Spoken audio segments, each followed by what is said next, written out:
કામરેજમાં ચૂંટણી પહેલા ભડકો જોવા મળી રહ્યો છે। મોટા સમાચાર આવ્યા, બ્રેકિંગ ન્યૂઝ જોઈ શકો છો। સ્થાનિક સ્વરાજની ચૂંટણી પહેલા જ કામરેજ કોંગ્રેસમાં ભડકો જોવા મળ્યો છે। જે પ્રકારના સમાચાર, જિલ્લા પ્રમુખ સામે ગંભીર આક્ષેપો સાથે સામૂહિક રાજીનામાની ચીમકી ઉચ્ચારવામાં આવી છે। 24 મેન્ડેટમાંથી 4 ઉમેદવારોના મેન્ડેટ ન મળ્યા અને તેને લઈને જ ભડકો જોવા મળ્યો। મેન્ડેટના વિતરણમાં ગેરરીતિ થઈ હોવાના આરોપ છે અને તેની સાથે જ હવે જે પ્રકારે કામરેજ તાલુકા કોંગ્રેસ પ્રમુખ અને સુરત જિલ્લા કોંગ્રેસ પ્રમુખ સામે આક્ષેપ થયા,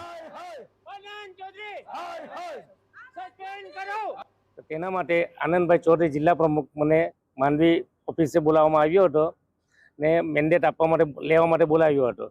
તો મને ઓછા મેન્ડેટ આપવામાં આવ્યા, બીજા મેન્ડેટ ક્યાં ગયા તેમને માટે મેં એમને રજૂઆત કરી તો એમને એ મેન્ડેટો મેં મારી રીતે વહીવટ કરી અને મેં બીજાને આપી દીધા છે એ રીતનું એમનું કેવું હતું। એટલે મેં બધા ટોટલ મેન્ડેટ મૂકીને ત્યાંથી નીકળી આવ્યો અને અહીંયા આવીને મેં તપાસ કરી તો અહીંયા બધા મેન્ડેટો એમને જમા કઈ રીતે કર્યા તે મને ખબર નથી, પહેલેથી જમા કરાવી દીધા।